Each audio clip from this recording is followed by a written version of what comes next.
ಬ್ಯಾಂಗ್ಳೂರ್ ಫಸ್ಟ್ಗೆ ಸ್ವಾಗತ. ನಾನು ದಿವ್ಯಶ್ರೀ. ಹೆಡ್ಲೈನ್ಸ್. ಹಬ್ಬದ ಸಡಗರಕ್ಕೆ ಪಟಾಕಿ ಕಿಡಿ, ಹಲವರು ಮಾಡಿಕೊಂಡಿದ್ದಾರೆ ಭಾನಗಡಿ. ಗಾಯಾಳುಗಳ ಸಂಖ್ಯೆ ದಾಟಿದೆ 90. ಕೆಟ್ಟವರ ಸಹವಾಸ ಮಾಡಿ ಕೆಟ್ಟ, ವಿವೇಕನಗರದಲ್ಲಿ ರೌಡಿ ಕಣ್ಣನ್ ಕಲಾಸ್. ವಿರೋಧಿ ಗ್ಯಾಂಗ್ ದಾಳಿಗೆ ನಡು ಬೀದಿಯಲ್ಲಿ ಹೆಣವಾದ. ಬಿಬಿಎಂಪಿ ಪೌರ ಕಾರ್ಮಿಕರಿಗಿಲ್ಲ ದೀಪಾವಳಿ ಸಂಭ್ರಮ, 5 ತಿಂಗಳಿಂದ ಬಂದಿಲ್ಲ ಸಂಬಳ. ಪಾಪರೆಡ್ಡಿಪಾಳ್ಯದಲ್ಲಿ ಕಾರ್ಮಿಕರ ಪ್ರತಿಭಟನೆ. ಮಕ್ಕಳಿಂದ ಮಕ್ಕಳಿಗಾಗಿ ಉಡುಗೊರೆ, ವಿಕಲಚೇತನರಿಗೆ ಕ್ಲಾಸ್ ರೂಮ್ ಗಿಫ್ಟ್. ಬೆಳಕು ಸಂಸ್ಥೆಯ ಮಕ್ಕಳಿಗೆ ವಿಭಿನ್ನ ಆಚರಣೆ. ಮಳೆ ಹುಡುಗಿಗೆ ಕೂಡಿ ಬಂದ ಕಂಕಣ ಭಾಗ್ಯ, ಕತ್ರಿಗುಪ್ಪೆ ನಿವಾಸದಲ್ಲಿ ನಾಳೆ ಎಂಗೇಜ್ಮೆಂಟ್. ರಿಯಲ್ ಎಸ್ಟೇಟ್ ಉದ್ಯಮಿ ಕೈ ಹಿಡಿಯಲಿರೋ ಪೂಜಾ ಗಾಂಧಿ.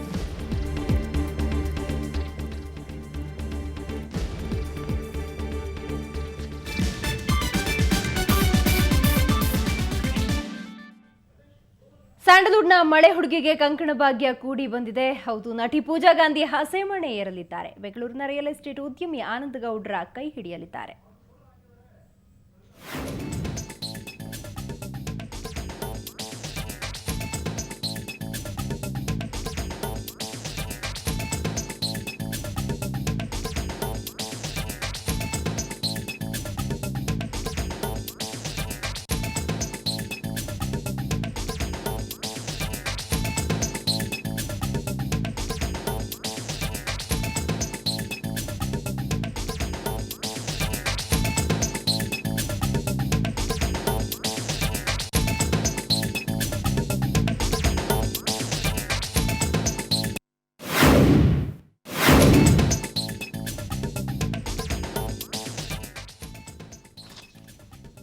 ಸ್ಯಾಂಡಲ್ವುಡ್ನ ಮಳೆ ಹುಡುಗಿಗೆ ಕಂಕಣ, ಅದಿನ್ನು ಮೀಸೆ ಚಿಗುರದ ವಯಸ್ಸು. ಅದಾಗಲೇ ಅವನು ರೌಡಿಗಳ ಜೊತೆ ಸೇರಿ ಕೊಲೆ ಸುಲಿಗೆಗೆ ಇಳಿದುಬಿಟ್ಟಿದ್ದ. ಆದರೆ ಪಾಪದ ಲೋಕ ರೌಡಿಸಂ ಸುಮ್ಮನೆ ಬಿಡತ್ತಾ?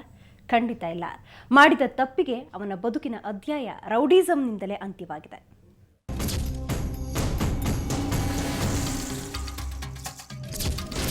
ಈ ಫೋಟೋದಲ್ಲಿರೋ ಇವನ ಹೆಸರು ಕಣ್ಣನ್ ಅಲಿಯಾಸ್ ಪೋಚು ಅಂತ. ಬೆಂಗಳೂರಿನ ಆಡುಗೋಡಿಯಲ್ಲಿದ್ದ ಈತ ಓದೋ ವಯಸ್ಸಿನಲ್ಲಿ ಪೋಲಿಗಳ ಜೊತೆ ಸೇರಿ ರೌಡಿಸಂಗೆ ಇಳಿದು ಬಿಟ್ಟಿದ್ದ. ತಾನು ಹೆಸರು ಮಾಡಬೇಕು ಅನ್ನೋ ಕಾರಣಕ್ಕೆ 2010ರಲ್ಲಿ ಲೋಕೇಶ್ ಎಂಬುವನನ್ನ ಕೊಲೆ ಮಾಡಿ ಜೈಲು ಸೇರಿದ್ದ.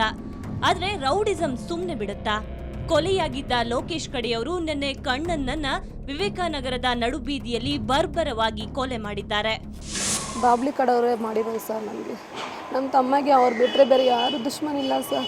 ಯಾರು ಬಾಬ್ಲಿ ಅಂದ್ರೆ ಯಾರು? ಇವಾಗ ಜೈಲಲ್ಲಿ ಇದ್ದಾರಲ್ಲ, ಇವಾಗ ಎನ್ಕೌಂಟ್ರ್ ಆಯ್ತಲ್ಲ ಜಾರ್ಜು, ಅವ್ರ ಕಡೆನೂ ಸರ್, ಅವ್ರ ಕಡೆನೇ ಮಾಡಿರೋದು. ನಮ್ಮ ತಮ್ಮಗೆ ಆ ಕೇಸಲ್ಲಿ ಜೈಲಿಗೆ ಹೋಗಿ ಬಂದ. ಅದು ಹೋದ ತಕ್ಷಣ ನಮ್ಮ ಮಾವನ ಸಾಯಿಸಾಕಿದ್ರು ಬಿರ್ಜಿ ಹತ್ರ.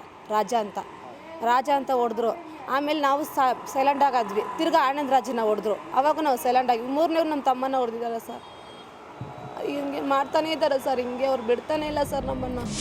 ಕಣ್ಣನ್ ಕೊಲೆ ಮಾಡಿದ್ದ ಲೋಕೇಶ್ ರೌಡಿ ಜಾರ್ಜ್ ಹಾಗೂ ಬಬ್ಲು ಅನ್ನೋರ ಗ್ಯಾಂಗ್ನಲ್ಲಿದ್ದ. ಗೆಳೆಯನನ್ನ ಕಳೆದುಕೊಂಡ ಜಾರ್ಜ್ ಮತ್ತು ಬಬ್ಲುನೇ ಕಣ್ಣನನ್ನ ಮುಗಿಸಿದ್ದಾರೆ ಎನ್ನಲಾಗಿದೆ. ಲೋಕೇಶ ಕೇಸ ಆಗಿದೆಯಲ್ಲ, ಇವರು ಎಲ್ಲ ಮಕ್ಕಳು ಅದೇ ಇದ್ರಿಗೆ ಎಲ್ಲ ಒಬ್ಬೊಬ್ರನ್ನ ತೆಗಿತೀವಿ, ಇವರು ಒಬ್ಬರು ಇರಬಾರ್ದು, ಈ ಕೇಸಲ್ಲಿ ಇರೋರು ಒಬ್ಬರನ್ನ ನಾವು ಬಿಡಲ್ಲ ಅಂತ ಇವಾಗ ಕಣ್ಣನ್ ಅವ್ರ ಅಣ್ಣನ ಹೊಡೆದ್ಬಿಟ್ರು. ರಾಜ ಅಂತ ಇರೋರನ್ನ.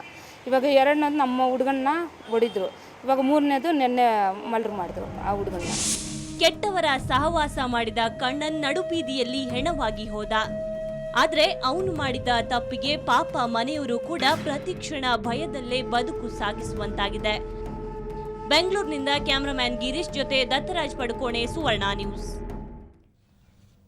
ದೀಪಗಳ ಹಬ್ಬ ದೀಪಾವಳಿ ಹಲವರ ಪಾಲಿಗೆ ಬೆಳಕಿನೊಂದಿಗೆ ಕತ್ತಲನ್ನ ಹೊತ್ತು ತಂದಿದೆ. ಪಟಾಕಿ ಕಿಡಿಗೆ ಹಲವರು ದೃಷ್ಟಿ ಕಳೆದುಕೊಂಡಿದ್ದಾರೆ. ಗಾಯಗೊಂಡಿರೋ 90ಕ್ಕೂ ಹೆಚ್ಚು ಜನ ವಿವಿಧ ಆಸ್ಪತ್ರೆಗಳಲ್ಲಿ ಚಿಕಿತ್ಸೆ ಪಡೆದಿದ್ದಾರೆ.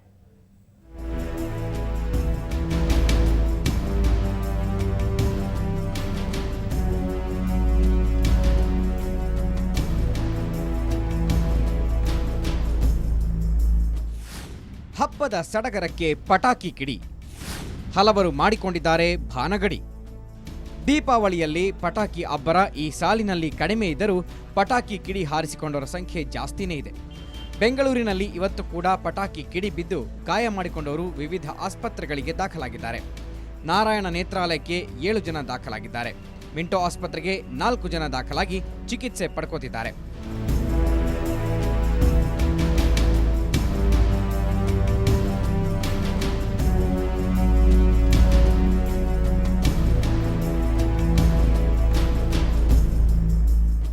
ನಗರದಲ್ಲಿ ಇದುವರೆಗೆ 88ಕ್ಕೂ ಹೆಚ್ಚು ಜನರು ಪಟಾಕಿಯಿಂದ ಗಾಯ ಮಾಡಿಕೊಂಡಿದ್ದಾರೆ. ಇವರಲ್ಲಿ 7 ಜನರ ಕಣ್ಣಿಗೆ ಗಂಭೀರವಾಗಿ ಏಟು ಬಿದ್ದಿದೆ. ಕಳೆದ 5 ವರ್ಷಗಳಲ್ಲೇ ಈ ವರ್ಷ ಗಾಯಗೊಂಡು ಚಿಕಿತ್ಸೆ ಪಡೆಯುವವರ ಸಂಖ್ಯೆ ಖಾಸಗಿ ಆಸ್ಪತ್ರೆಯಲ್ಲಿ ಜಾಸ್ತಿಯಾಗಿದೆ. ಲಾಸ್ಟ್ ಇಯರ್ಗಿಂತ ಈ ವರ್ಷ ಸ್ವಲ್ಪ ಜಾಸ್ತಿನೇ ಇದೆ ಅನಿಸುತ್ತೆ 2 ದಿವಸಕ್ಕೆ. ಇವಾಗಲೇ ಈ ವರ್ಷ ನಾವು ಟೋಟಲಾಗಿ 44 ಜನನ ಟ್ರೀಟ್ಮೆಂಟ್ ಮಾಡಿದ್ದೀವಿ. ಅದರೊಳಗೆ 20 ಜನ ಮಕ್ಕಳಿದ್ದಾರೆ, ಅಂದರೆ 15 years and below. Very unfortunate.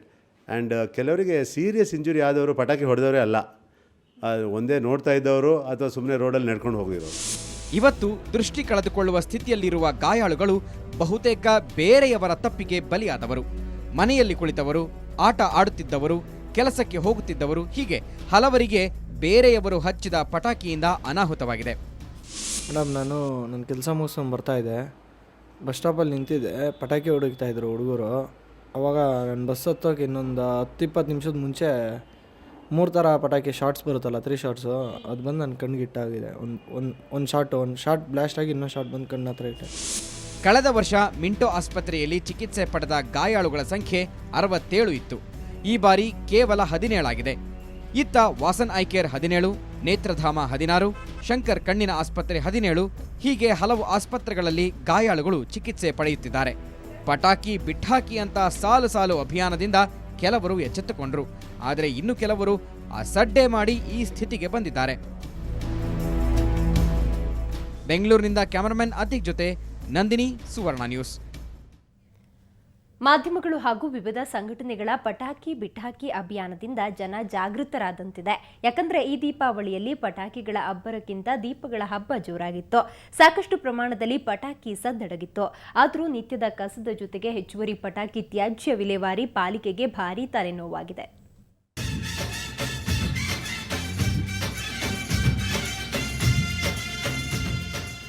ಬೆಳಕಿನ ಹಬ್ಬ ದೀಪಾವಳಿಯಲ್ಲಿ ಈ ಸಲ ಪಟಾಕಿಗಳ ಬದಲು ದೀಪಗಳೇ ರಾರಾಜಿಸುತ್ತಿವೆ.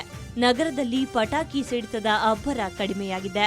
ಶಿವಕಾಶಿ ದುರಂತದಿಂದ ಪಟಾಕಿ ದರ ಏರಿಕೆಯಾಗಿತ್ತು. ಜೊತೆಗೆ ಸುವರ್ಣ ನ್ಯೂಸ್ ಸೇರಿದಂತೆ ವಿವಿಧ ಸಂಘಟನೆಗಳು ನಡೆಸಿದ ಪಟಾಕಿ ಬಿಟ್ಟಾಕಿ ಅಭಿಯಾನದಿಂದಾಗಿ ಜನರಲ್ಲಿ ಜಾಗೃತಿ ಮೂಡಿದೆ. ಅಲ್ಲದೆ ಸಹಜವಾಗಿ ಪಟಾಕಿ ವ್ಯಾಪಾರವೂ ಕುಸಿದಿದೆ. ಬಿಸ್ನೆಸ್ ಡಲ್ಲೇ ಮೇಡಮ್, ತಗೊಳ್ಳೋದು ಸುಮಾರಾಗಿ ಬರ್ತಾರೆ, ಅಷ್ಟೇನೂ ಇಲ್ಲ, ರೇಟ್ ನೋಡ್ಬಿಟ್ಟು ಹೊರಟೋಗ್ತಾರೆ. ಲಾಸ್ಟ್ ಯಾಕಂದರೆ ಕಡಿಮೆ 50% ಇರೋದು, ಜನ ಇಲ್ಲ. ಆದರೂ ಕೆಲವು ಬಡಾವಣೆಗಳಲ್ಲಿ ಪಟಾಕಿ ಸಂಭ್ರಮ ಜೋರಾಗಿತ್ತು. ಪರಿಣಾಮ ಪಟಾಕಿ ತ್ಯಾಜ್ಯ ಅಪಾರವಾಗಿಯೇ ಸೃಷ್ಟಿಯಾಗಿದ್ದು ತೆರವುಗೊಳಿಸೋದ್ರಲ್ಲಿ ಪೌರ ಕಾರ್ಮಿಕರು ನಿರತರಾಗಿದ್ರು. ಜಾಸ್ತಿ ಆಗಿದೆ ಸುಣ್ಣ. ಇವಾಗ ಗುಡ್ಸೋಕ್ಕೆ ಆಗ್ತಾ ಇಲ್ಲ, ಗಾಳಿ ಬೇರೆ ಬರ್ತಾನೆ ಇದೆ, ಆ ಕಡೆ ಈ ಕಡೆ ಹೋಗ್ತಾನೆ ಇದೆ. ಜಾಸ್ತಿ ಪಟಾಕಿ ಅದೆಲ್ಲ ಹೊಡೆದಿದ್ದಾರಲ್ಲ, ಕಸ ಜಾಸ್ತಿನೇ ಇದೆ. ಅದೇನೇ ಇರಲಿ, ಈ ಸಲದ ದೀಪಾವಳಿ ದೀಪಗಳ ಹಬ್ಬ ಆಗಿರೋದು ಮಾತ್ರ ಸ್ವಾಗತಾರ್ಹ. ಮೆಟ್ರೋ ಬ್ಯೂರೋ, ಸುವರ್ಣ ನ್ಯೂಸ್. ಈಗ ಒಂದು ಬ್ರೇಕ್ ನಂತರ ಬೆಂಗಳೂರು ಫಸ್ಟ್ ಮುಂದುವರಿಯುತ್ತೆ.